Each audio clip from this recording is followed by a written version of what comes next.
किंवा सदा माझे डोळे जडो तुझे मूर्ती रखुमाईच्या पती सोयरिया। गोड तुझे रूप गोड तुझे नाम देई मज प्रेम सर्व काळ।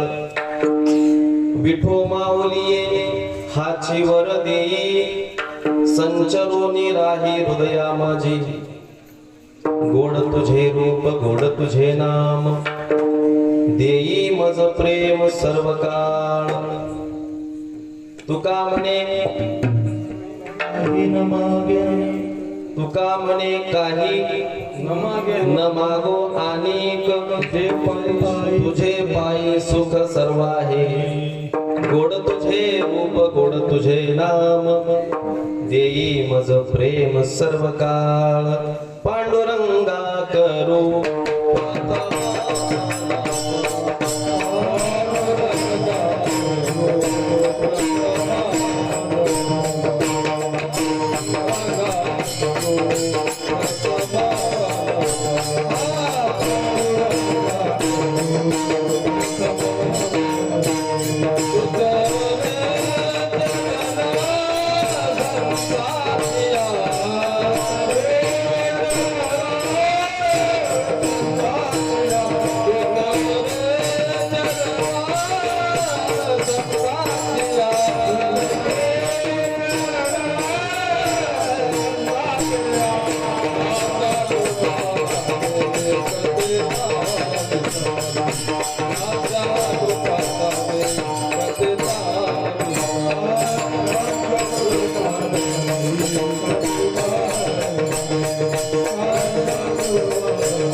सदा माझे डोळे जडो तुझे मूर्ती रखुमाईच्या पती सोयरिया। गोड तुझे नाम गोड तुझे रूप गोड तुझे नाम देई मज प्रेम सर्व काळ। प्रस्तुत प्राप्त प्रसंगी प्राप्त स्थळी वाङ्मयन रूपी सेवेकरिता निवडलेला अभंग श्रीमंत श्री जगद्गुरु तुकोबारा यांचा 4 चरणाचा भगवंताच्या रूपाप्रती माझं चित्त माझे डोळे माझी सगळी इंद्रिय जडून राहावीत आणि भगवंताच्या गोड अशा रूपाच्या आणि नामाच्या ठिकाणी मला प्रेम मिळावं अशा आशयाचा किंवा प्रतिपाद्य विषय असणारा अभंग आपल्या समोर उच्चारला। यथामती यथावकाश भगवान परमात्मा संत महात्मे मला जशी बुद्धी देतील तसं आपल्या समोर 2 शब्दात चिंतन मांडण्याचा प्रयत्न करतो। सेवेला सुरुवात करण्यापूर्वी अल्पसा परिहार तो असा, प्रतिवर्षाप्रमाणे याही वर्षी आपल्या श्री क्षेत्र टाकळी या ग्रामामध्ये सुरू असणारा हा नाम महोत्सव भक्ती महोत्सव अखंड हरिनाम सप्ताह, या सप्ताहातील आजची पहिल्या दिवसाची कीर्तन रूपी सेवा माझ्यासारख्या अल्पज्ञ पामराच्या वाट्याला आली आणि मला सेवा करण्याची संधी तुम्हा सर्व ग्रामस्थांच्या वतीनं माझ्याकडे सोपवण्यात आली। त्याबद्दल तुमचे सर्वांचे भगवान परमात्म्याचे सकल संतांचे ऋण व्यक्त करतो। आणि आजचा पहिला दिवस आहे, थोडं पहिल्या दिवशी म्हटलं की जमवा जमव असते, हाय का नाही? म्हणजे सप्ताहाला सुरुवात झाली बाबा एकदाची, लोकांना कळतं आज, आणि उद्यापासून लोक थोडं वाढतात। आमच्या काही माता मावल्या नाही, माया आज गेलो कीर्तनाला की उद्यापासून रोज यावंच लागते, असं काही जणांना वाटते। अजून 2-3 दिवसांना जाऊ, सुरुवातीला काही महाराज तेवढे चांगले नसते, आणि 1-2-3 दिवस झाले की मग पुन्हा जाऊ, असं अशा पद्धतीनं आपल्या या नाम सप्ताहाची आजची सुरुवात आहे। मला जसं जमलं तसं आपल्या समोर चिंतन मांडण्याचा प्रयत्न करतो। सदा माझे डोळे जडो तुझी मूर्ती, रखुमाईच्या पती सोयरिया, गोड तुझे रूप गोड तुझे नाम, देई मज प्रेम सर्व काळ, विठो माऊलिये हाची वर देई, संच रोनी राहे हृदया माझी। आणि इथं मी जरा थांबलो, तुका म्हणे, आणि तुमच्याकडे बघितलो। आता तुम्हाला वाटलं असेल महाराजाचा अभंग पाठ म्हणजे चुकला काही की, एका कीर्तनाला होतो महाराज, आता कुठलं नाव कशाला घ्यावं, भांडणं नगदी उराव, एका कीर्तनाला होतो, बसून होतो पुढं, महाराजांनी अभंग घेतला। सुरुवातीला महाराज असंच म्हटले, तुका म्हणे माझे हेची सर्व सुख, म्हणून थोडं तुमच्याकडे बघितलं, म्हटलं इकडं कसं आहे। आणि शेवटची चाल मात्र अर्धी चाल झाली याच अभंगावर, तुका म्हणे माझे हेची सर्व सुख। भजनी काही म्हणणार, विनेकरी काही म्हणत नाहीत, टाळकरी कोणीच काहीच, मृदंगाचार्य काही म्हणत नाहीत। आता म्हणलो काय सांगावं काय म्हणू, पण त्यांच्याच लक्षात थोड्या वेळानं आलं, अरे नाही नाही, याचं शेवट कसा आहे, तुका म्हणे काही न मागो अनिक किंवा न मागे अनिक, तुझे पायी सुख सर्व आहे। अशा पद्धतीनं या ठिकाणी महाराज या अभंगातून भगवंताच्या रूपाविषयी, भगवंताच्या भक्ती प्रेमाच्या आशेनं भगवंताकडे विनंती करतायत, प्रतिपाद्य विषय आपल्या समोर ठेवलेला आहे आणि चिंतनाला सुरुवात। विठाला विठाला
सदा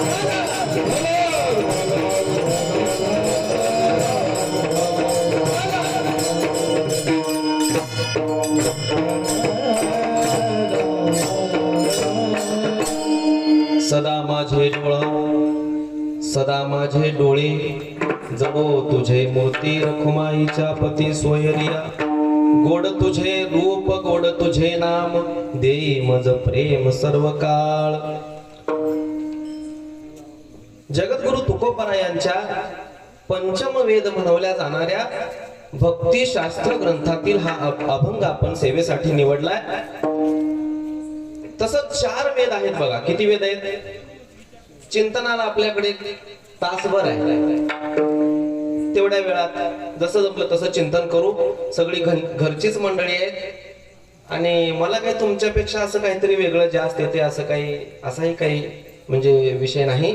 तुम्ही सगळे जाणकार मंडळी आहात. माझ्यासारखे कितीतरी महाराज आपण उकळून प्यालेले सगळे मंडळी आहात आणि जाणकार मंडळींना जास्त सांगावं लागत नाही.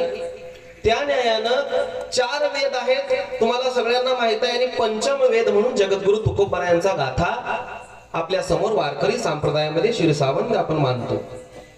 त्या भक्ती शास्त्रातील शास्त्र कशाला म्हणतात? शास्त्र म्हणजे जे कधीच बदलत नाही अशी त्याची व्याख्या शास्त्राची केलेली आहे. बरोबर आहे? जे कधीच बदलत नाही त्याला शास्त्र म्हणायचं. काय बदलत नाही हो? सोपं आता मी गुरुजी आहे पेशानं. सोपा जर विचार करायचा झाला 2 आणि 2 4 होतात. माझ्या जन्माच्या वेळी, माझ्या आजोबा पंजोबाच्या जन्माच्या वेळी, आता माझ्या लेकरांच्या, त्यांच्या नातवंडाच्या, म्हणजे कोणत्याही काळात कोणत्याही देशात 2 आणि 2 किती होतात? 4च होतात. अगदी याच न्यायानं जे कधीच बदलत नाही त्याला शास्त्र म्हणतात. आणि जगद्गुरु तुकोबरा सकल संत मांदियाळी याच प्रमाण आहे की ते कधीही न बदलणार वाङ्मय, कधीही न बदलणारे शब्द ज्या गाथेमध्ये आहेत त्या गाथेच्या प्रमाणानं आपण सगळे या ठिकाणी मार्गक्रमण करत आहोत. ती परंपरा आपण जपत आहोत. त्या परंपरेतील हा अभंग आजच्या चिंतनासाठी निवडलाय. या अभंगातून महाराज भगवंताच्या रूपाविषयीची आसक्ती प्रकट करतात. आपले यापूर्वी अनेक जन्म होऊन गेले का? कोणाचा पहिलाच जन्म आहे असं काही कळालं? गत जन्माचे, त्याच्या अगोदरच्या जन्माचे संस्कार माझ्या तुमच्या मनावर झालेले असतात आणि सगळ्या जन्मामध्ये 84 लक्ष योनी ह्या सगळ्या जीवांचं संतांनी वर्गीकरण केलं. मग याच्यात कोण कोण आले? पशु, पक्षी, कीटक, प्राणी सगळे आले. आपल्या आजूबाजूला दिसणारे सगळे सजीव यांचा विचार केला, अगदी झाडांपासून अगदी नालीतल्या किड्यापर्यंत. हे सगळे 84 लक्ष योनी प्रकारातले आहेत आणि या प्रत्येक जीवाला संत वाङ्मय सांगतं की दुःखाशिवाय दुसरं काही मिळत नाही. सगळे दुःखानं ग्रासलेले आहेत. बहु या उदराचे कष्ट आम्हासी केले कर्म भ्रष्ट. महाराज वर्णन करतात म्हणजे कष्टाशिवाय दुःखाशिवाय दुसरं काही मिळत नाही. मग या कष्टातून दुःखातून सुटका करून घेण्यासाठी या जीवानं भगवंताला विनंती केली आणि देवाला हा जीव म्हणायला लागला, एक वेळ करी या दुःखा वेगळे दुरितांचे जाळे उगवून आठवीन माझा आठवीन. म्हणजे जीव विनंती करायला लागला, देवा या दुःखातून मला वेगळं व्हायचं आहे आणि वेगळं होण्यासाठी मी तुला विनंती करतोय देवा. आणि त्या विनंतीला एक संधीच्या रूपानं प्रकट करण्यासाठी भगवान परमात्म्याने एक संधी दिली आणि ती संधी म्हणजे काय? या शरीराची प्राप्ती. दुर्लभम त्रयमेवैत देवानुग्रह हेतुकम मनुष्यत्वम मुमुक्षुत्वम महापुरुष संश्रयः. मनुष्यत्व म्हणजे या देहाची प्राप्ती भगवंताच्या कृपेनं झाली. एक संधी म्हणून या शरीराकडं आपण पाहिलं पाहिजे आणि ती संधी दुःख दूर करण्यासाठी आहे. मग इतर योनीतलं दुःख दूर करण्यासाठी असं कधी पाहिलंय का? गावातले कुठले तरी शेजारच्या गावातले 10-5 लोक एकत्र आले किंवा लोक म्हणण्यापेक्षा पशु पक्षी एकत्र आले आणि त्यांनी ठरवलं भगवंताच्या नामचिंतनाचा आपण विचार करूया, कीर्तन ठेवूया, काहीतरी चिंतन करूया, नामस्मरण करूया. कारण इतर योनीमध्ये हे ज्ञान नाही, या मनुष्य योनीमध्येच ते ज्ञान आहे. आणि हे नवे नवे हे शरीरच कशासाठी दिलं? महाराज हे वर्णन करतात, देवे दिला देह, देवे दिला देह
भजना गोमटा, तोया झाला भट्टा बालिकेचा.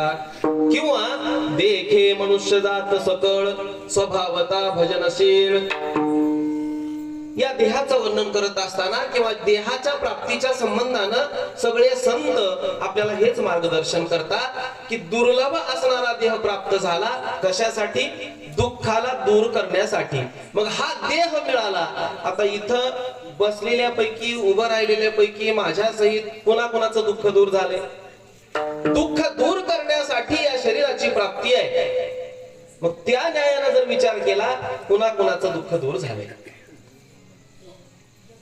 कुणाचंच दुःख दूर झालं नाही. त्याचं कारण काय आहे? ही दुःख दूर करण्यासाठी या शरीरामध्ये काही वेगळी इंद्रिय दिले. इंद्रिय हातपाय कान डोळे मुख बोलाया, जेणे तू जोडशे नारायण नासे जीवपण भव रोग. या भवसागरातून तरुण जाण्यासाठी या देहाची प्राप्ती आहे. असं असलं तरी या देहात ही इंद्रिय दिलेली असली तरी दुःखाचा त्याग करणं किंवा दुःखाला दूर सारणं मला तुम्हाला शक्य झालेलं नाही. का झालेलं नाही? तर ज्या कारणासाठी या इंद्रियांची प्राप्ती मला तुम्हाला झाली ते इंद्रिय भगवंताला विन्मुख झाली. विन्मुख झाली म्हणजे देव माझ्या तुमच्याकडे बघतोय आणि आपण संसाराकडे किंवा विषयांकडे बघतोय. म्हणून आपण भगवंताला सन्मुख होण्यासाठी, सन्मुख म्हणजे समोरासमोर उभं राहण्यासाठी या देहाची प्राप्ती आहे. या देहातल्या इंद्रियांचं महत्व आहे. पण आपण मात्र तसं काही करत नाही. विषय आपल्याला सुटत नाही. विषय न सुटल्यामुळे दुःख दूर होत नाही. विठ्ठल विठ्ठल.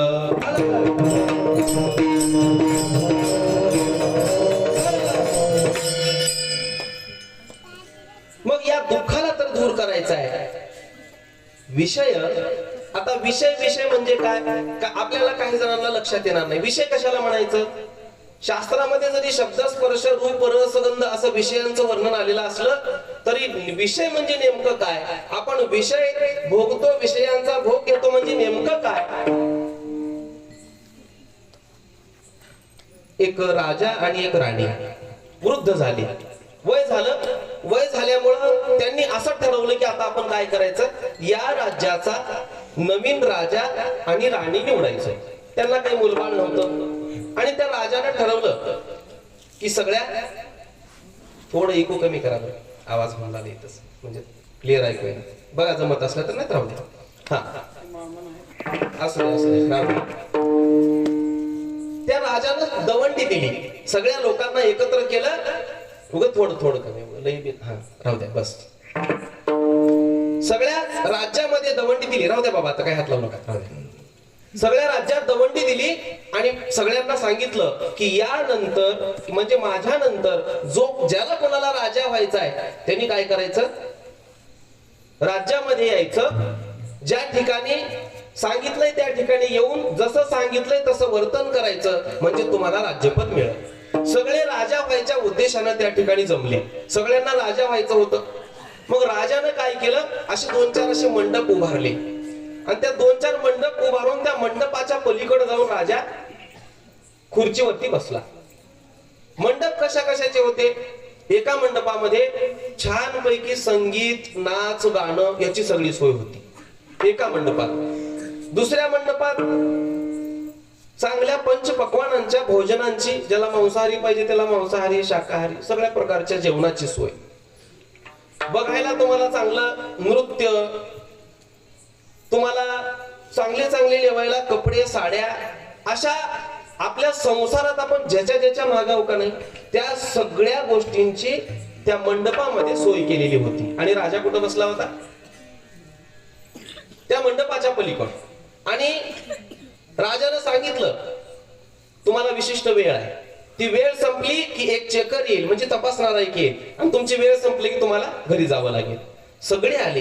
कोणी संगीत ऐकत बसलं, कोणी नाच गाणं बघत बसलं, कोणी खायपेन म्हणजे गुंग झाला, चांगल्या आलिशान गाद्या, थंडगार वातावरण बघून कोणी झोपलं. म्हणजे थोडक्यात ज्या गोष्टीसाठी ते लोक आले होते त्याचाच त्यांना विसर पडला. आणि राजाकडे जायचंच त्यांचं राहून गेलं.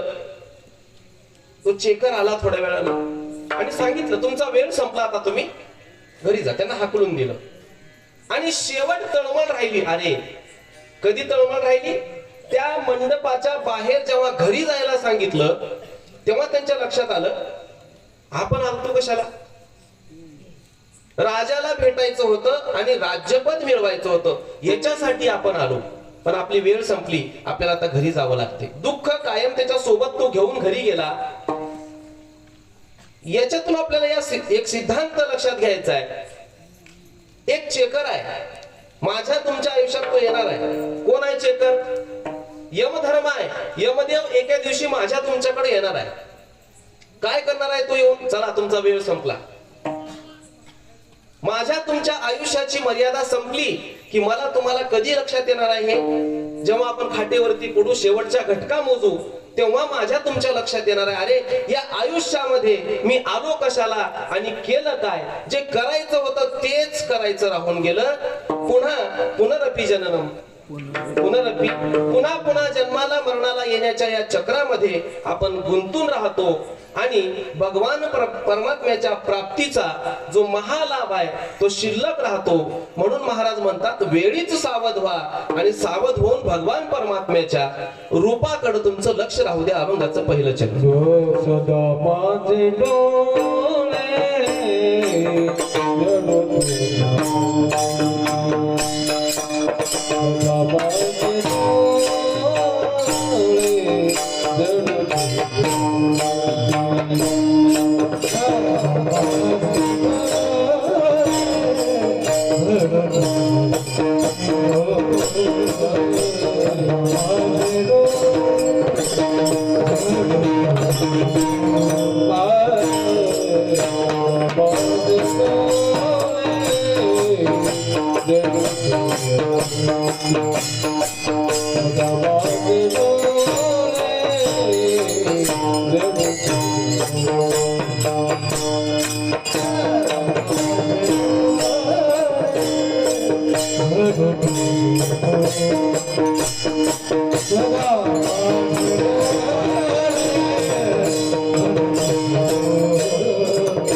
महाराज म्हणतात सदा माझे डोळे जडो तुझे मूर्ती. हे जे इंद्रिय भगवंतानं दिली त्या इंद्रियांचा योग्य उपयोग करण्यासाठी योग्य उपयोग व्हावा म्हणून माझे डोळे भगवंताच्या रूपावरती जडले पाहिजे. सदा माझे डोळे जडो तुझे मूर्ती. हे रुक्मिणी कांता रुक्मिणीच्या पती माझे डोळे फक्त तुझ्या रूपावरती जडले पाहिजेत. आता डोळ्याच्या संबंधानं महाराज वर्णन करतात. म्हणजे डोळे काहीतरी विशेष महत्वाचे. डोळ्यानच नको ते घडतं, बरोबर आहे का? डोळेच नको ते घडवतात म्हणून जगद्गुरु तुकोबाराय म्हटले आधी डोळ्यांना सांगितलं तुम्ही भगवंताच्या रूपावरती काय व्हा, तल्लीन व्हा. रूपी जडले लोचन पायी स्थिरावले मन देह भाव हरपला तुझ पाहता विठ्ठला. भगवंताच्या रूपावरती माझे डोळे जडले पाहिजेत. डोळेच बिघडवतात महाराज.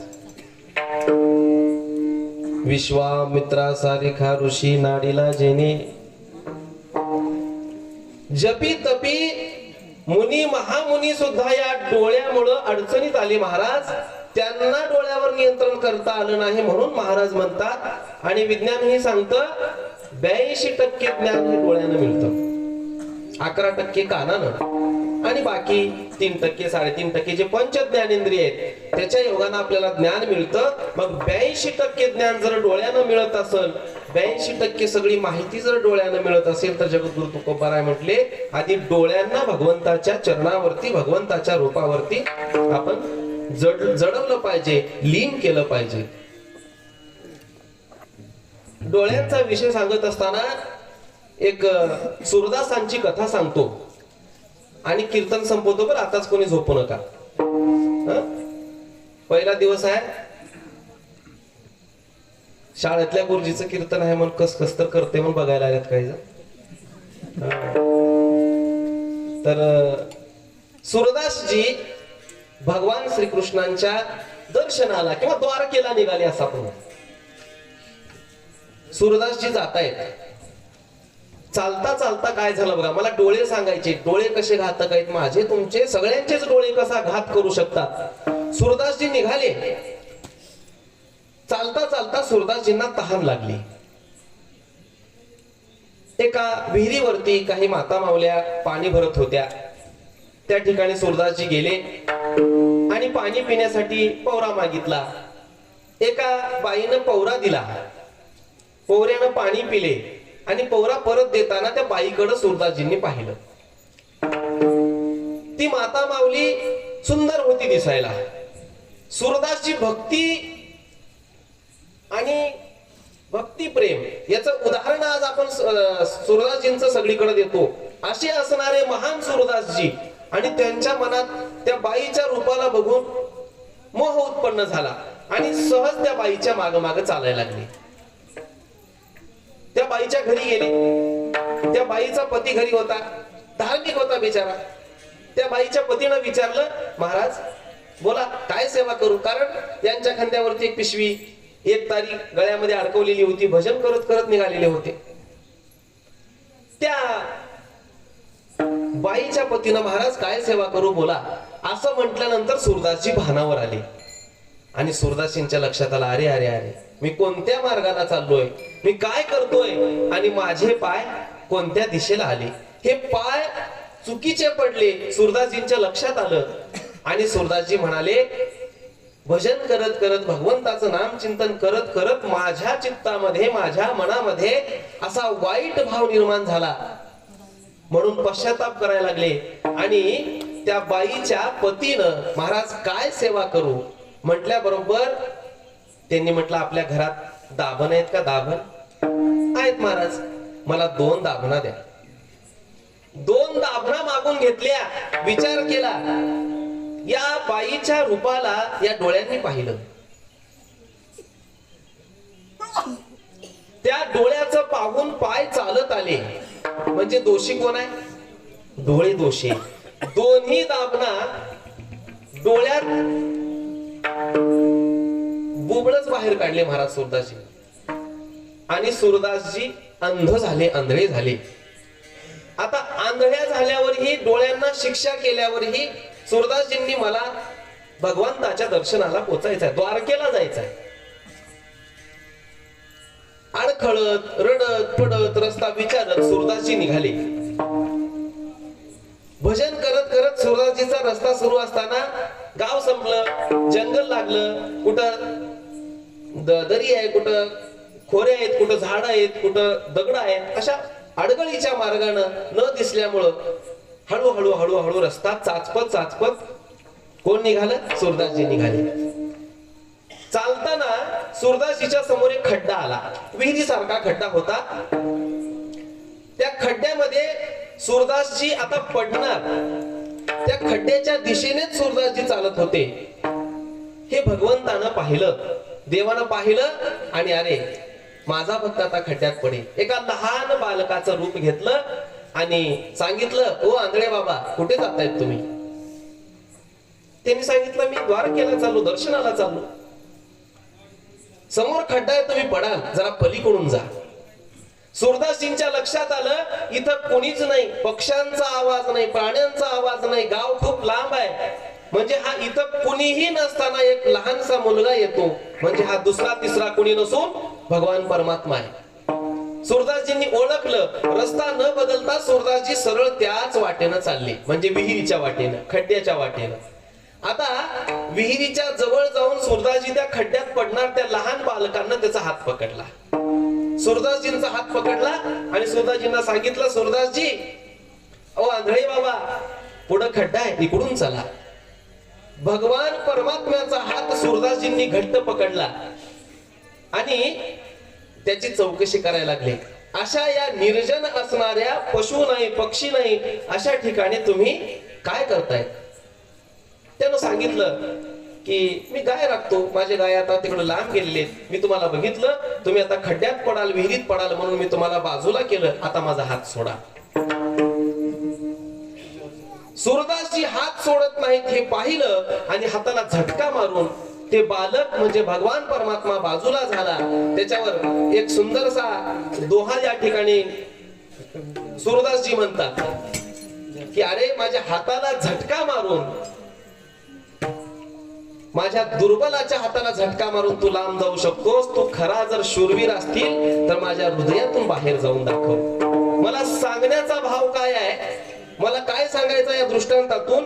हे डोळे जे माझ्या तुमच्यासाठी घातक आहेत, जे सगळे विषय दाखवतात, जे पाहू नये ते पाहतात, जे करू नये ते करायला लावतात, याच्यापासून परावृत्त करण्यासाठी या अभंगातून महाराज सांगतात, सदा माझे डोळे जडो तुझे मूर्ती, रखुमाईच्या पती सोयरिया. भगवान परमात्म्याच्या रूपावरतीच, भगवान परमात्म्याचं रूप आणि त्या रूपावरती माझं तुमचं चित्त जडावं. आवडे हे रूप भोजी रे, आवडे हे रूप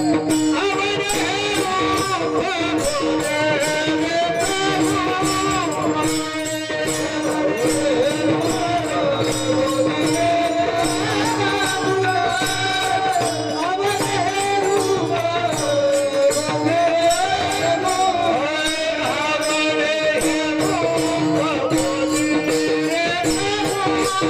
Hey!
आता दृष्टी पुढे ऐसाची तूर आहे जो मी तुझ पाहे पांडुरंगा.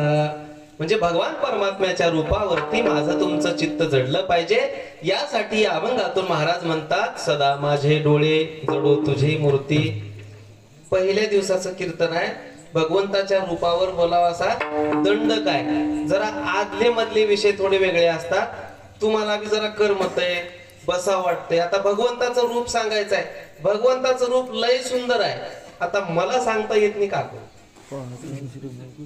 होय, बर मलाच नाही कुणालाच भगवंताचं रूप सांगता येईना इतकं भगवंताचं रूप सुंदर आहे. भगवंताच्या रूपाची किंवा रूपाचा विचार करत असताना हे बघा, तुलना केली की कळतंय आपल्याला. कसं कळतंय? कशाचीही तुलना करा. आता दोन घर आहेत. माझं घर थोडं लहान आहे आणि माझ्या शेजारी थोडं मोठं घर झालं. त्या दोन्हींची तुलना केली की काय होत आहे? माझं घर अगोदरचं घर काय लहान झालं का? पण माझ्या घराच्या शेजारी मोठं घर झालं की काय वाटतं मला? म्हणजे माणूस तुलना करतो. आपण सगळेजण तुलना करतो. माझा असा आहे, त्याचं तसं आहे. करतो की नाही? माझी सासू अशी, तिची सासू, आणि उगाच हिला वाटतंय तिची सासू लई चांगली आहे, माया रोज भांडे घासते आणि हिची धुणं धुते. बरोबर आहे का? आणि तिला वाटतंय माझी सासू, तिची सासू माय कसली आहे, माय लेकी राहिल्याने राहल्यात म्हणते. का म्हणते? बघ बघ ते माय लेकी राहिल्याने राहल्यात. तिनं माय झाली, तू का बरं सासू बोलालीस? तू बी माय हो, तिनं लेख होते. तुलना केल्याशिवाय कळत नाही. भगवंताच्या रूपाचा विचार करत असताना आता थोडी तुलना सांगतोच, आले ध्यानात तर. आणि कसं आहे, मी आठवलेलं बोलतो बरं. हे युट्यूबला टाकणार आहो का? टाकणार आहो. आई मग कसं हो,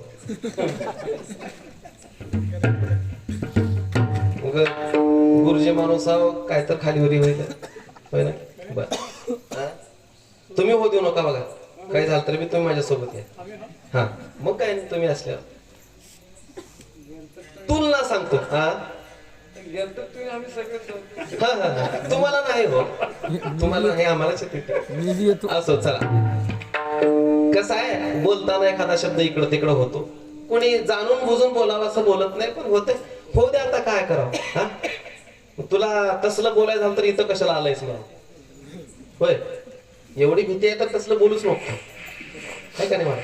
चला, तुलना सांगतो. तुलना केल्याशिवाय आपल्याला समाधान मिळत नाही. सद्गुरु चंद्रशेखर नाही चैतन्य महाराज देगलूरकर एक दृष्टांत देतात बघा. तो सांगतो तुमच्या समोर बघा. तुलना आली म्हणून. रूपाचा विचार करतानाही तुलना, सुखाचा विचार करतानाही तुलना. प्रत्येक गोष्टीत आपण तुलना करतो. म्हणजे माझं असं, त्याचं तसं. महाराज म्हणतो माझं कीर्तन असं, त्या महाराजाचं कीर्तन तसं.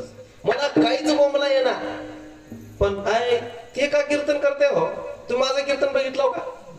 म्हणजे तुलना सांगला. ह्यांना का वाजवा येते, ह्यांच्यापेक्षा भारी मी वाजतो. तुलना. घरात, संसारात, परमार्थातही तुलना. आता घरातली थोडी तुलना सांगतो. काय झालं, एक काहीतरी आपला पारंपरिक सण, आणि पारंपरिक सणाच्या निमित्तानं पुरणपोळीचा स्वयंपाक बायकोनं घरी केला. स्वयंपाक पुरणपोळीचा तयार झाला. नवरा कुठतरी बाहेर गेला होता, आला, बसला. बसल्याबरोबर बायको त्याला बसू दिली नाही. उठा उठा उठा, पटकन हातपाय धुवा. बर, नवरा उठला. काय गडबड आहे एवढी? नाही तुम्ही धुवा तर धुवा. हातपाय धुतलं. येऊन बसू बी दिलं नाही, पाठ टाकला. हा, ह्याच्यावर बसा. बसलं. गरम गरम गरम पोळी, पुरणपोळीचा स्वयंपाक जेवायला करून वाढला, समोर ठेवला. पोळी अशी तव्यावरची आली महाराज. कुठं? ताटात. ती काबर तेवढी गरम गरम दिली मला विचार नका. हा, ते दिली त्या माऊलीनं. गरम गरम पोळी ताटात दिली. त्यानं ते असं हात लावलं की चटका बसला होता. पोळी कशी झाली सांगा म्हणली. पोळी कुठं आहे अजून? हा, जरा बोलत जाऊ, बोलल्याशिवाय ना हो मी गुरुजी. हा हा, समोरून लेकरं बोललं कीच पुढचं शिकवायचे मला. आता काय करावं? हा, ताटातली पोळी अजून ताटातच आहे. कशी झाली सांगा? कोण म्हणाले? बायको. कशी झाली सांगा? अगं थांब तर, अजून तिला हात बी लावला नाही, चटका बसला नाही, जरा थांब. नाही नाही नाही सांगा. इतकं हैराण होऊन तुमच्यासाठी पोळी केली, आधी पोळी कशी झाली सांगा. आता लईच किरकिर लावलेली आहे म्हणून कसतर मोडलं, चटका बसलं. कशी झाली सांगा? अजून हातातच आहे. कशी झाली सांगा? आता लईच लावलेलं आहे म्हणून तोंडात घातलं. तोंडात घातल्या पूर्णाचा चटका टाळूला बसला. वय फू फू फू फू करला. कशी झाली सांगा? पोळी कशी झाली सांगा? अगं चटका बसलंय, तोंडातून धूर येऊ लागलाय बाहेर, आणि तुला पोळी कशी झाली? थांब जरा, थांब सांगतो. नाही नाही, ते चटका बसो काही हो, पोळी कशी झाली सांगा. कस तर बिचाऱ्यानं खाल्लं, डोळ्यातून पाणी आलं. चटका बसलं की येते बघा. कवा तुम्हाला बसले का? हा, कसं बसल त्या बिचाऱ्यानं फू फू करून सांगितलं. वाह, एकदम सुंदर पोळी केलीस. सुंदर म्हणजे कशी म्हणली? चांगली झाल्या, सुंदर झाल्या म्हणजे कशी झाल्या? आता का सांगू, असली पोळी मी आजपर्यंत खायला नाही. तसलं सांगू नका म्हणली. कशी झाली नेमकं सांगा मला. पोळी, अगं असली पोळी आतापर्यंत मी खाल्लोच नाही सांगतोय, तरी तिचं समाधान होईना. हे बघ, असली पोळी कधी कुण्या शेजारणीनं केली, असली पोळी कुणीच केली नाही. एवढी चांगली पोळी मी खाल्लोच नाही. ह्याच्यात काहीच कमी नाही. साखर प्रमाणात आहे, पुरण प्रमाणात आहे, विलायची आहे, सगळं आहे. काय तर सांगला तुम्हाला काही कळते का नाही म्हणली. असं सांगतात का? मग कसं सांगू बाई? आता ह्याच्या लक्षात आलं. तिला काय पाहिजे होतं? ह्याला लक्षात आलं. हे बघ, इतकी सुंदर पोळी झाली म्हटला, असली पोळी माझ्या माईला बी जमल नाही म्हणला आतापर्यंत. हा, आता तिला बरं वाटलं. म्हणजे त्याची आई सोबत तुलना केल्यावर तिला काय वाटलं? समाधान वाटलं. म्हणजे सासूपेक्षा पोळी उत्तम झाली. मला हे काय तर सांगायचंय म्हणून सांगायचं नाही. माझा हा दृष्टांत, आपल्या व्यवहारिक दृष्टांत मला जोडायचंय कुठं? भगवंताच्या रूपाचं वर्णन करता नाही, तुलनेनं जर वर्णन करता आलं तर ते तुलनेनं वर्णन मला तुम्हाला गोड वाटतं. आणि असं तुलनेनं वर्णन अनेक अभंगातून महाराजांनी केलेलं आहे. सुंदर ते ध्यान उभे विटे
दिली नसली सुंदर ते ध्यान उभे विटेवरी.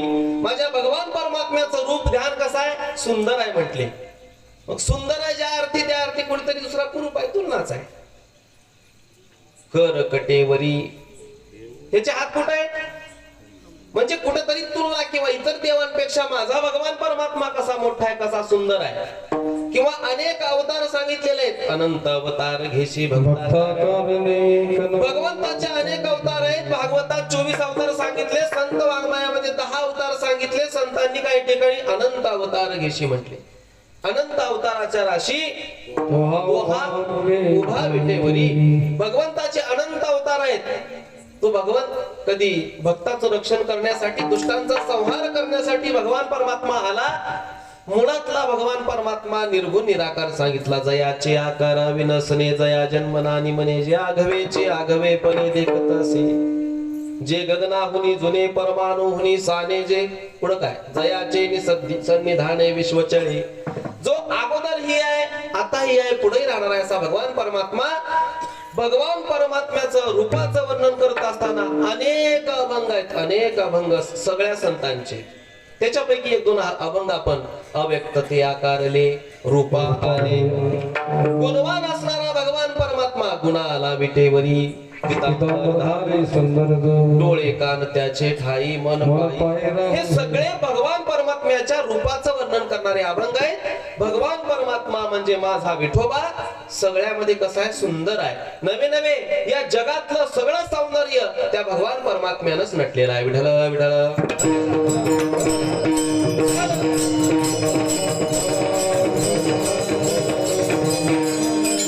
सुंदर ते ध्यान मांडीवरी घेऊनी कौशल्या जननी गीती गाय.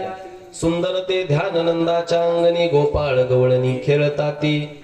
सुंदर ते ध्यान चंद्रभागे तटी कुंडलिका पाठी उभा असे. म्हणजे हा भगवान परमात्मा जे की 3 या ठिकाणी अवतार सुंदर आहेत असं सांगितलं. म्हणजे माझा भगवान परमात्मा अतिशय सुंदर आहे. तो रूपाला आला आणि त्याच्या रूपावरतीच तुमचं कल्याण करून घ्यायचं असलं तर डोळे जळवा. नाहीतर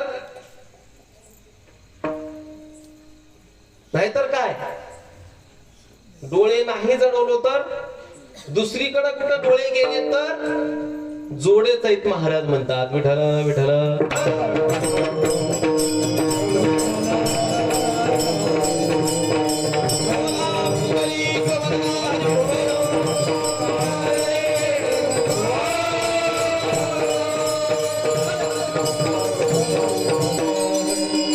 अशा या रूपवान सुंदर असणाऱ्या भगवान परमात्म्याच्या रूपाच्या ठिकाणी माझं किंवा भगवंताचं रूप कसं आहे अभंगाच्या दुसऱ्याच्या. गोड तुझे रूप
देई मज प्रेम सर्व काळ.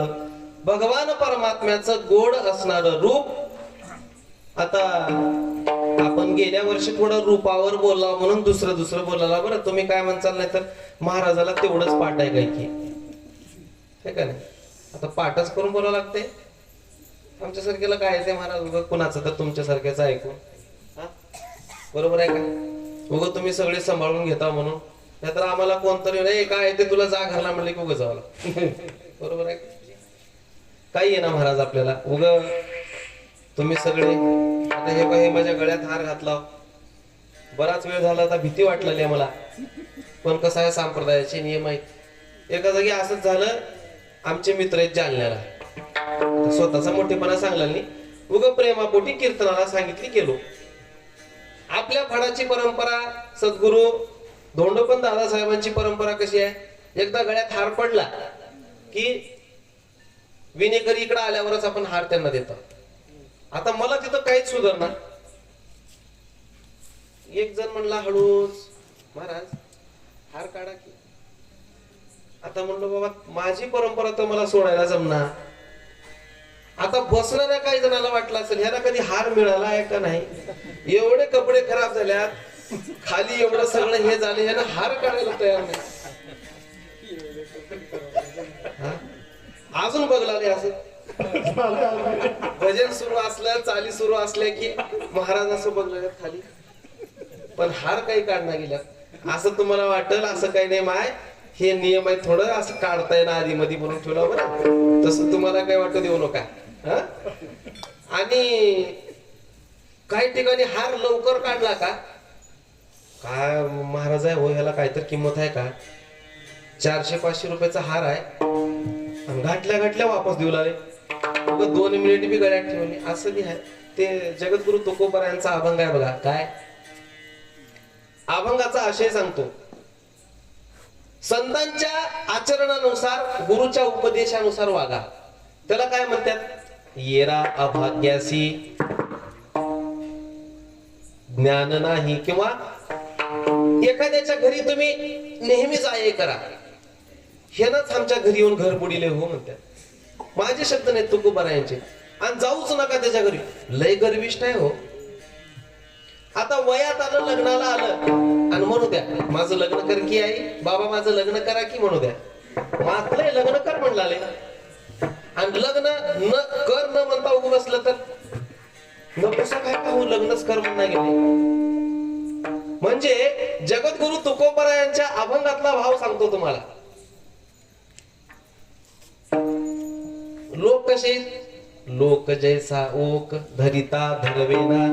उलटी आली उलटी, तिला आपल्याला रोखता येतं का, रोखता येतं का.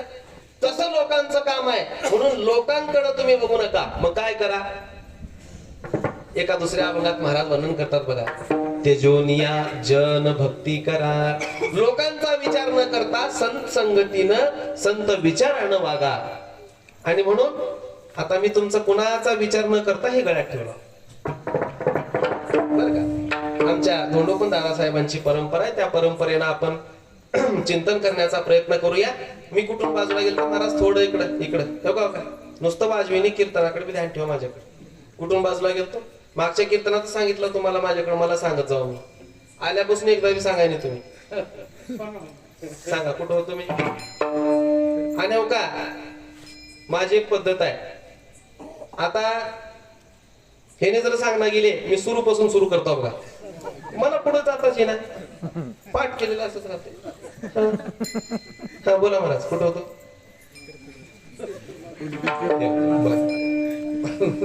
जोर जोरात आरड्या ठोकून पाखरं राखला सगळ्या तिकडच्या ज्वारीवरचे, आणि इथंच सगळी पाखरं खाऊन गेली. असं झालं का. गोड तुझे रूप गोड तुझे नाम, देई मज प्रेम सर्व काळ. भगवंताचं नाम हे गोड आहे. कशाहून कळलं आम्हाला, तर गोड लागच ना गेले. गोड जर नाम लागलं असतं, भगवंताचं रूप गोड जर वाटलं असतं, इथं जागा पुरला नसता बसायला, हाय का नाही. आता कुणाला काय काय गोड लागलेले, कुणाला झोप गोड लागलेले म्हणून घरी झोपले. बरोबर आहे का चुक आहे. मी अभंगाला सोडून बोलच ना महाराज, असलं का होईना. पण कुणाला झोप गोड लागलेले म्हणून कोण झोपले त्यांना आपल्याला काही दोष द्यायचा नाही. कुणाला वाटलं का सांगणार आहे ते महाराज किती शहाणे आहेत आम्हाला माहित आहे. आहेत असे म्हणणारे आहेत का कोणतरी इकडे तिकडे बसले. म्हणजे वेगवेगळ्या प्रकारचे, मी कुणाला नावं ठेवलं नाही बरं, वेगवेगळ्या प्रकारचे लोक आहेत आणि त्यांच्या विचारसरणीनं ते विचार करत असतात. आणि त्या विचारसरणीनं विचार केलो तर रूपही गोड नाही आणि नामही गोड नाही. रूप आणि नाम हे दोन्ही कधी गोड होतील? संतांच्या विचारानं, संतांवर विश्वास ठेवून जर आपण वागायला लागलो, माझी तुमची दृष्टी जर बदलली तर सृष्टी तुम्हाला गोड दिसायला लागते. विठ्ठल विठ्ठल.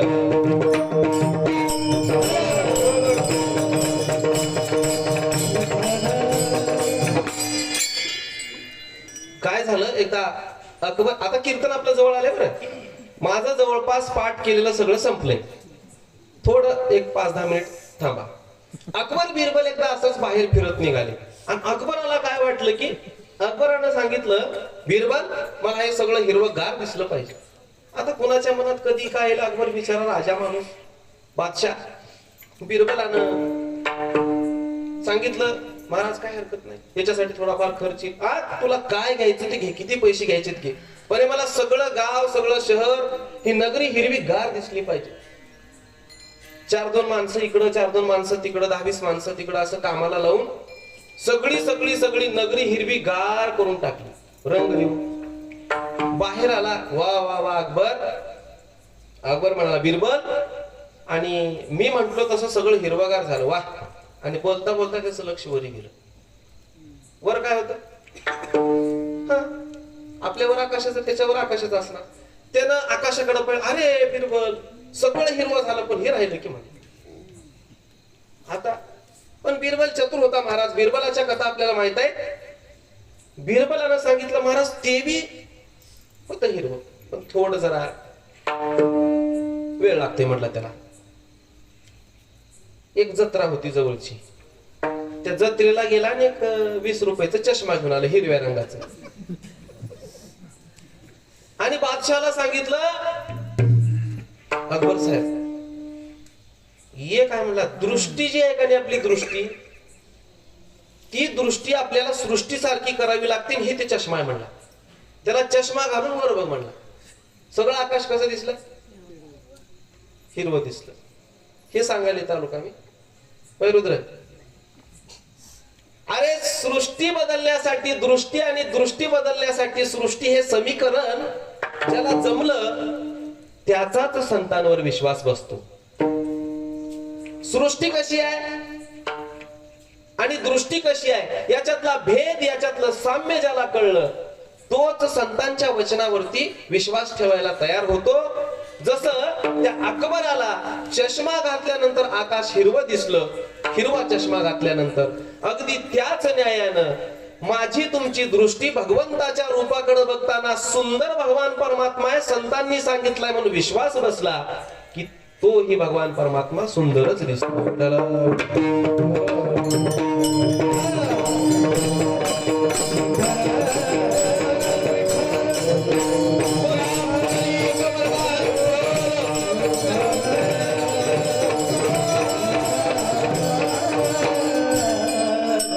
म्हणून माझी तुमची दृष्टी सुंदर होण्यासाठी संतांकडे जावं लागतं आणि संतांनी सांगितलं तसं वागावं लागतं. एक छोटासा दृष्टांत देतो आणि थांबतो. काय झालं बघा एकदा, रुद्र काय झालं? काल सांगितलं की शाळेत तुला. असं कसं रुद्र, तुझ्या भरोश्यावर आलो मी. बघ आठवण कर जरा. हा इकडे मग इथे सांगता आला आता मला माझं विसरून गेलं सगळं. एक कार्यक्रम होता. त्या कार्यक्रमामध्ये एक आचार्याला बोलवून आणलं. सुंदर असा स्वयंपाक केला, खमंग अगदी. इथं स्वयंपाक झाला, आमच्या शाळेत वास आला इतका खमंग. सगळे लोक जेवायला बसले.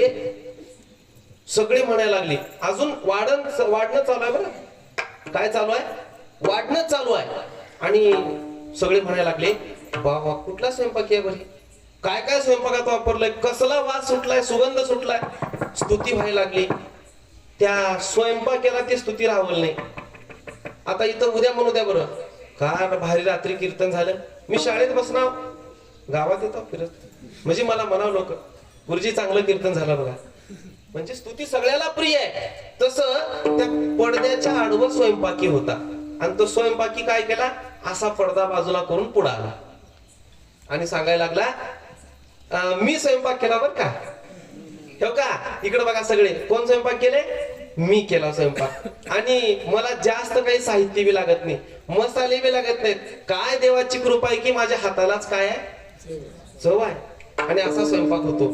तुमच्या घरी काही कार्यक्रम असला तर मला स्वयंपाकाला बोलवा. मी जास्त काही किराणा बी सांगणार, माझ्या हाताला का गुण आहे की, हे का हे माझ्या हाताला, हे का हे तुम्ही पुऱ्या खावला लाव का नाही, ते पुऱ्याला मी पोळपाट लाटणं बी घ्यायला नाही, माझ्या मांडीवर लाटला. मला लोक बी जास्त लागत नाहीत स्वयंपाकाला. आणि का असं हात करू सांगला नाही. आणि त्याचे हात बिचाऱ्याचे कर्मधर्म संयोगानं त्याच्या हाताला खरूच झालत. का झालत, खरूच बी कमी नाही, रक्त चांगलं लाल दिसलाले बाहेर. आणि सगळ्याला काय म्हणाले समोर येऊन, काही काळजी करू नका, तुम्ही जेवढे द्याल तेवढे पैसे मी घेतो, माझी एवढे तेवढे पैशाची बी मागणी नाही. आता कोण कोण जेवल, किती बी दिवसाचा उपाशी असला जेवल का कोणी. मला काय सांगायचंय सांगू का, आपण सगळे असे बरबटलेले आहोत. तुम्ही, मी, इथं येणारे, आजपासून पुढचे सगळे, सगळे म्हणताय ना, महाराज सगळे, पोतराज सगळे, सगळे या संसाराला प्राप्त झालेला माणूस असा दुर्गंधीनं बरबटलाय. त्वचेच्या बाहेर आलेली दुर्गंधी आणि त्वचेच्या आत असणारी दुर्गंधी ही शारीरिक दुर्गंधी आहे. पण यालाही शुद्ध करायचं तंत्र आमच्या संतांनी सांगितलं. शुद्ध होण्यासाठी संतांकडे जावं लागतं. जसं एखादा शेंबड मेकड लेकरू माई जवळ, माय काहीही जेवण करत असताना एखादी घाण करू द्या, उठते काही माय, लगेच हात वगैरे धुवून त्याचं काय ते स्वच्छता करून पुन्हा जेवायला बसते. आणि बाप बाप बघ हे करते का बाप, आणि पुन्हा तिला स्वच्छ केल्यावर अले ये करते का. तस संत काय करतात, संत माझी तुमची दुर्गंधी घालवतात. संत जसा आई आपल्या बाळाला शुद्ध करते बाह्य रंगानं, तसं संत मला तुम्हाला अंतरंगानं शुद्ध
कळवळ्याची जाती करी लाभाविन प्रीती.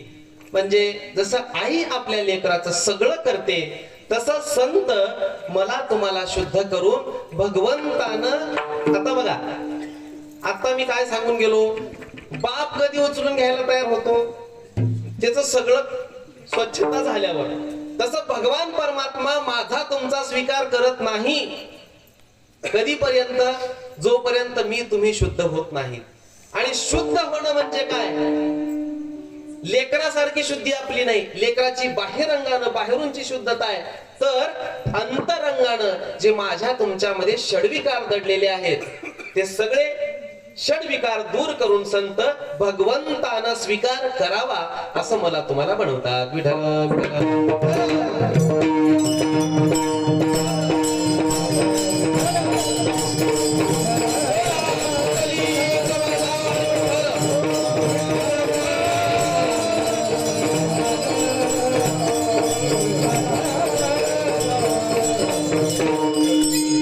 म्हणून महाराज वर्णन करतात, गोड तुझे रूप. आणि अशी शुद्धता माझी तुमची झाली की भगवान परमात्म्याचं रूप मला तुम्हालाही गोड दिसायला लागतं. कारण आता माझी तुमची दृष्टी कशी झाली, कशी झाली? भगवान परमात्मा गोड दिसावा अशी माझी तुमची दृष्टी झाली. कारण संतांनी मला तुम्हाला शुद्ध केलं. आता भगवान परमात्म्याचं रूप गोड झालं आणि भगवान परमात्म्याचं नामही गोड झालं.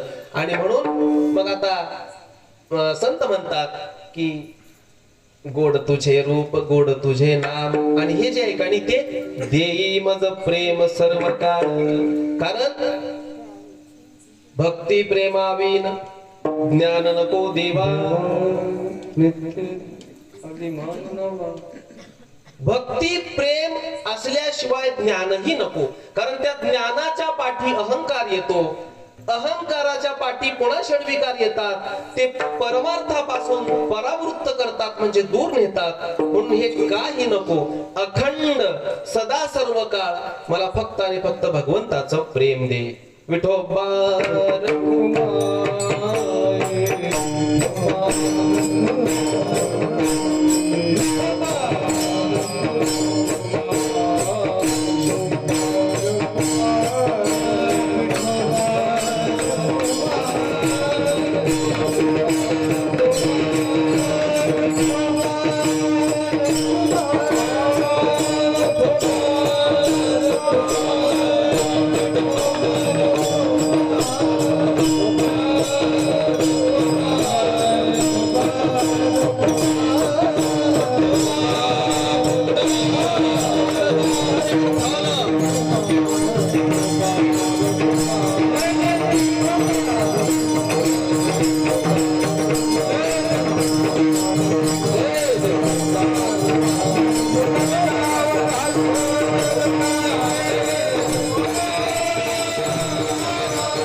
चाल शेवटीच घ्या. बघा, नाही तर कोणी रुसणारा असलं तर द्या. एका कीर्तनात मला झालं संपत आले. उद्या कोणतर दोघी चौघी शाळेत येऊ नका भांडायला, म्हणजे झालं. नाहीतर ते सुकानंद साहेबाला म्हणचाल काय बी कर्माय ह्याचं कीर्तन ठेवू बघ पुढच्या वर्षी. असलं काही करू नका. झाली सेवा संपल्या. परमार्थ हा विचाराचा परमार्थ आहे. उगा अभंगाला चाली लावावं, काहीतरी कुठलं तरी बड्या बड्या बाता या ठिकाणी करावं याच्यासाठी परमार्थ नाही. संसार आणि परमार्थ यातला भेद कळण्यासाठी, संतांचे विचार कळण्यासाठी या सप्ताहाचं आयोजन असतं. नाहीतर उगा आमच्यासारखे बगडे जमवायचे, त्यांना नाचवायचं, तुम्ही बघायचं, ह्याच्यासाठी सप्ते नाही. विचारासाठी सप्ते. या विचारातून आचार बदलले पाहिजेत याच्यासाठी सप्ते. सगळे गुणीजन मंडळी, काही अधिकारी माणसं या ठिकाणी येतात. सगळ्यांचा माझा परिचय नाही, पण एकच सांगून जातो, लहान तोंडी मोठा घास. पुण्य ते पर उपकार आणि पाप ते परपीडा. दुसऱ्यावर उपकार करा, वेगळी भक्ती करायची गरज नाही. उपकार म्हणण्यापेक्षा दुसऱ्यांना शक्य तेवढी मदत करा, तुमचा परमार्थ झाला. सावता महाराजांनी कांदा मुळा भाजी अवघे विठा कांदा मुळा भाजी त्या शेतातल्या पिकांमध्ये देवाला पाहिलं. त्यांना पंढरपूरला जावं लागलं नाही. भगवान परमात्मा त्यांच्या भेटीसाठी तिथं आला, शेतात आला. अशा सगळ्या संतांचे चरित्र तुम्हाला माहित आहे. मग मला तुम्हालाही काही वेगळं करायची गरज नाही. शक्य तितकी एकमेकांना मदत करा. पुण्य ते परोपकार पाप. दुसऱ्याला त्रास देणं हेच पाप आहे, दुसऱ्याला मदत करणं हेच पुण्य आहे. इतका सोपं आणि सरळ साधा परमार्थ संतांनी सांगितला. संसार करत करत मला तुम्हाला करता यावा, माझं तुमचं आचरण सुधारावं म्हणून परमार्थ आहे. एका माणसानं काय केलं, एक घागरीला वरून असं फडकं बांधलं, म्हणजे फडकं म्हणजे ते कापड, आणि त्याच्यात एक खेकडा टाकला. खेकडा टाकून असं वरून पक्क दाबून धरलं त्याला, आणि पुन्हा दुसरा खेकडा. तर खेकडा का बरं पकडला तर मला विचारू नका. दुसरा खेकडा घेतला आणि ते तोंड उघडलं आणि टाकलं मध्ये. आता ते दोन खेकडे झाले मध्ये. आता पुढचं तोंड त्याचं त्या ह्याचं फडक्यानं असं कापडानं बांधून ठेवलं नाही, उघडच ठेवलं. आणि उग एक खेकडा उचलायचा मध्ये टाकायचं, दुसरा उचलायचा मध्ये टाकायचा. एका माणसानं माझ्यासारख्या बघणाऱ्यांना विचारलं, एक पहिल्या सुरला जो खेकडा टाकला त्यावेळेस असं तोंड गच्च तुम्ही दाबून धरलं होतं, आणि आता त्या माणसानं सांगितलं आता हे दुसरे जे खेकडे मध्ये गेलेत का नाही, ते खेकडे त्याला वरच येऊ देणार म्हणलं, तोंड झाकायची गरज नाही. ते वर चढायला लागलं की त्याला खेकडा खाली. तस समाजात अनेक खेकडे इथं नाहीत म्हणलं. एका महाराजाला दुसरा महाराज जमच ना, मला आता कळाले. मी जरा लांब येतो, म्हणजे मी उगा आपलं गुपचूप कुठं आली सेवा करायची. मी बघितलो ते राजकारण बरं, पण हे नको. आता युट्यूब चालू आहे, एक बघितलेली परिस्थिती सांगला. मग हे काय वृत्ती आहे, या वृत्तीला आळा घालण्यासाठी, विचार बदलण्यासाठी परमार्थ आहे. बरोबर आहे का? म्हणून घरचं तुमचं वागणं सुधारलं पाहिजे, आचरणात बदल होणं, संत विचारानं वागणं, याच्यासाठी सप्ताह आहे. सप्ताहामुळे संतांचा संपर्क येतो, पण संसर्ग झाला तर सप्ताह फळाला आला असं म्हणायचं. आता संपर्क आणि संसर्ग थोडं बोलतो आणि थांबतो. संपर्क म्हणजे काय? आता बाबा माझ्या संपर्कात आले, जवळ थांबल्या, बरोबर आहे, संपर्क आला. पण मला यांना झाला कोरोना, उदाहरण सांगलं, उदाहरण, किंवा मला झाला, यांना कशाला अजून मला भांडतील पुन्हा, मला झाला कोरोना, आणि संपर्कात आल्यामुळे माझा संसर्ग बाबाला झाला. म्हणजे माझा कोरोना कोणाला झाला? बाबांना झाला. हे वाईट आहे, हे या रोगाच्या दृष्टीनं वाईट आहे. संपर्कातून संसर्ग झाला रोगाच्या दृष्टीनं वाईट आहे, पण संतांच्या विचाराचा संपर्क गाथेच्या ज्ञानेश्वरीच्या माध्यमातून होतो, तिथं मात्र या संपर्कातून संसर्ग झाला पाहिजे. म्हणजे आपल्या आतमध्ये जसं तो रोगाचा शिरकाव करणारा एखादा जंतू प्रवेश केला शरीरात, तसं माझ्या शरीरात, माझ्या आचरणात संतांचे विचार होणं, याला संसर्ग म्हणायचा. विठ्ठला विठ्ठला.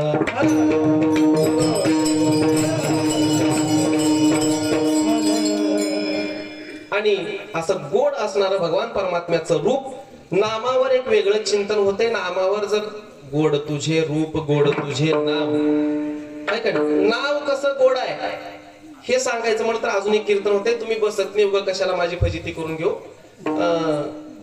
नामाचं चिंतन सांगत असताना अमृताहुनी गोड नाम तुझे देवा, आहे का नाही? अमृतापेक्षा नावाला गोड सांगितलं, अशी उपमा दिली. म्हणजे भगवान परमात्म्याचं गोड असं नाम आहे, रूप आहे. आणि हे असं गोड आणि नाम, रूप आणि नाम दोन्ही गोड असणार, हे सदैव माझ्या हृदयामध्ये अखंडित याचा वास करावा.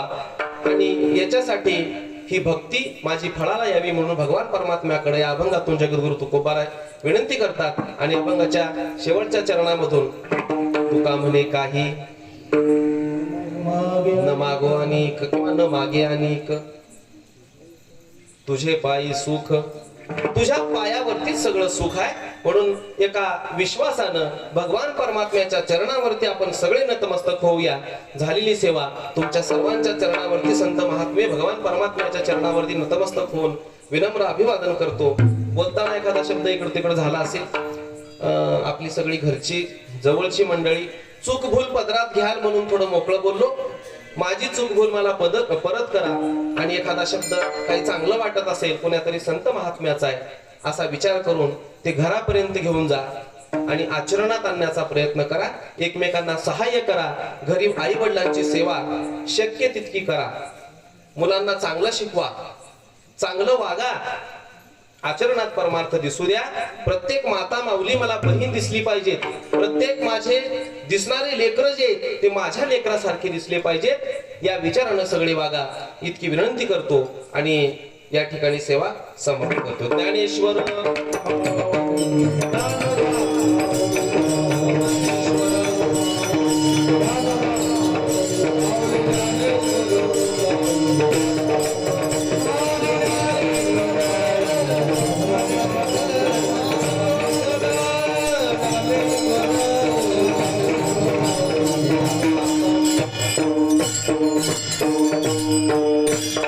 एकदा सगळ्यांनी भजन करायचं. हात वर करा सगळे. तुकाराम तुकाराम